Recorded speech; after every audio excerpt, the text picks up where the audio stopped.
countdown to when everything ends or something? It's a clock that, it's symbolic. A think tank of atomic engineers, I believe, came up with this facade or this symbolism to indicate how close we are to a global catastrophe. Oh. And currently, on January 2015, and they retained the same setting last year, they have placed it at 3 minutes to midnight. And the reasoning was because of lack of global action on climate change, as well as the persistent threat of nuclear weapons throughout the world. So if any of these happen, there could be global catastrophe. So I thought, although I'm not a doomsday prepper at all, I thought, what would happen if we could start over? Maybe on a different planet.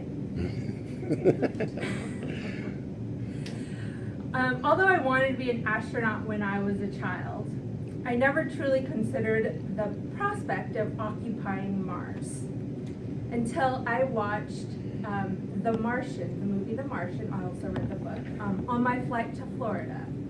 On that same trip, I visited a place called Cape Canaveral, which is where NASA's Kennedy Space Center is. And there, I learned more about NASA's plans to travel to Mars. I saw the rockets. I saw the launch pads. I saw the movies that they showed in the IMAX theaters. I bought the merchandise. No. I was really excited about this prospect. The colonizing the red planet may be possible in the distant future. But first we have to advance both our technology and our understanding of space travel to even get there, let alone move there. Travel to and from Mars at this point in time is expected to take about 6 Earth years. And there's lots of questions about how that journey would how that journey of extended stay in space might have impact on the bones and muscles and other body parts of the human body. Prolonged weightlessness can impact lung capacity, as well as make our muscles weak. As we all know, not moving our muscles makes them weak. And also in zero gravity, you lose about 1% of your bone mass per month. So and also another consideration would be how 6 years of essential isolation with the same people in a very confined space really would have impact on your psychological ability to interact and want to do things. There's also the question of how to get all that cargo and all those supplies needed to give those astronauts the breathable air, water, and food. And once you get onto Mars, you need shelter and power once you're there.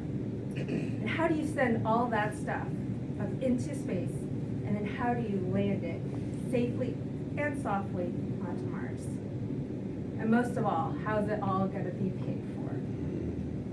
These questions, among others, are being studied right now and worked on. The answers to which may help bring technological advances to us, such as laptops, GPS, and other medical advances. SpaceX Elon Musk, who is often quoted as saying he'd like to die on Mars, just not on impact, is hoping to launch the first Mars astronauts in 2024, landing in Mars in 2025.